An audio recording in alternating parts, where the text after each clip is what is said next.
I'm Melissa Kerner from FriendYourBody.com, the place to take charge of your health and transform your life. And today I'm going to show you how to make one of my all-time favorite meals, my chicken salsa and homemade guacamole. And the reason I'm sharing this with you is because June is my birth month. And I thought in honor of my birthday, I would share with you my favorite birthday meal. So here's what you're going to need. You're going to need anywhere from 2 to 3 pounds of chicken, depending on how much you want to make. I like to make a nice large batch so I can enjoy it for that meal, but I can also have a lot of leftovers for several days. So you'll need anywhere from 1 to 3 pounds of chicken. And then you're going to need some Mexican seasoning. This is the main ingredient here because this is really what kind of gives it that wonderful flavor. And then you're going to need some lemon pepper. And then you'll also need some coconut oil when you cook the chicken. And then to make the salsa, you're going to need some Roma tomatoes, about 6 to 8 of them. You'll need a large yellow or orange pepper. And then you'll need some red onion. As you can see, I get everything cut up already. And then to make the guacamole, you'll need anywhere from 3 to 4 avocados that are nice and ripe. Again, I like to make a huge batch, so I usually cut up about 4 avocados. Because I want to be able to have it for several days. But I'm just going to make a smaller quantity today just to kind of demonstrate how to do this. And then you'll need some lemon and lime juice, a little bit of parsley, some sea salt, a little bit of olive oil, and then we're going to serve it over some mixed greens, and that's that. So here we go. Let's get started with the chicken. So as you can see, I already have some pre-cooked.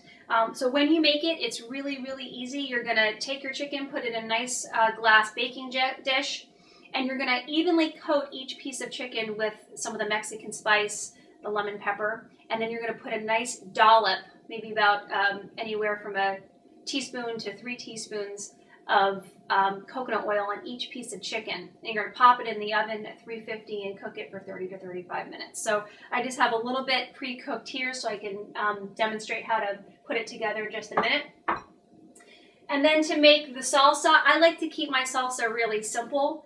So I just have some cut up tomatoes, some cut up orange peppers, and then I have some diced red onions. So I'm just going to put them all in a bowl here. And again, you might want to make a nice big batch. I usually make a huge batch. I find the salsa tastes even better 2 or 3 days later once all the flavors have been kind of sitting.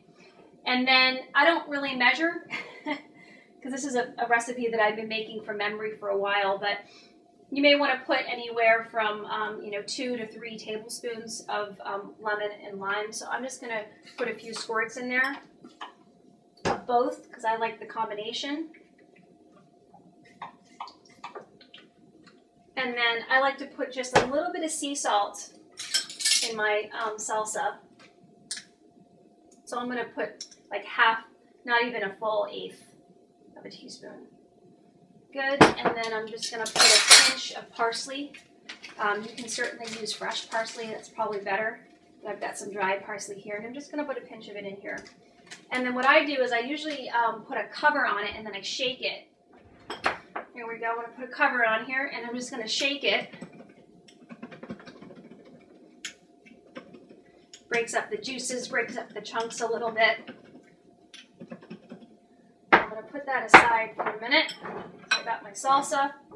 And of course you can put whatever spices in there that you like, but that's just a nice simple recipe. And then I've already cut my avocados in half. To make it even easier to scoop them out, I usually cut them in quarters. And then you can just take a spoon, and when it's nice and ripe, it should come right out. It's really, really easy. Got to be careful though, because sometimes it slips right out. I've dropped them on the floor before. Okay, and I'm going to put it right back on my cutting board because what I'm going to do is I'm going to mash it before I put it in my container. Good. And again, I'm only doing 1 today just because I'm making a smaller batch, but I would normally do about 4 of these because I want a nice big batch of the guacamole. All right. So now that I've scooped them out, got them in quarters, I'm just going to mash it. All right on the cutting board. I just find it's easier to do than doing it in the bowl. And I actually season it right on the cutting board too. I don't know if that's technically a good thing to do. If you're like a professional chef or a professional cook, which I'm not. So I do things my way. I do what works for me. So I'm just gonna put a few squirts of lemon juice. I like to put a little bit of lime on it too. Good. Put these on after. And then just a little bit of salt. And again, I don't measure. I'm just gonna sprinkle some. You could put some diced onions in here, some diced tomatoes. Just because I've got my homemade salsa, I'm not going to do that. But you can, there's so many different things that you can do to spice it up. And then I even put a little bit of garlic and onion salt. I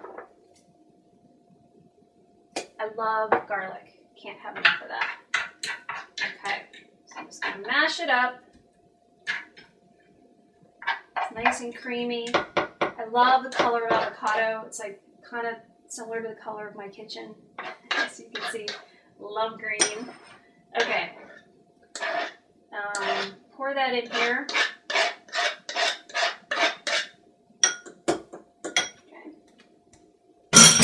All right, and now it's time to assemble. This is the fun part. So I already have some spinach leaves laid out on a plate. You can use mixed greens, whatever you like. I love spinach, so that's why I have that here. Already laid out, and then I'm going to lay out my chicken strips right on my spinach. And then I'm going to take a couple scoops of my homemade salsa. All right, I'll do 3. And then 1 heaping scoop of my avocado. And then I like to put just a little bit of olive oil. You don't really need a dressing with this recipe because the salsa and the guacamole dress the salad quite nicely, but I like to add a little bit of olive oil and then just a little bit of lemon. And that's it. You could add some, salt or pepper, but how beautiful is that? My absolute favorite meal. And you could also serve the chicken, with some homemade Spanish rice. You could serve it with some quinoa. You could serve it over pasta, but this is my preferred way to have it.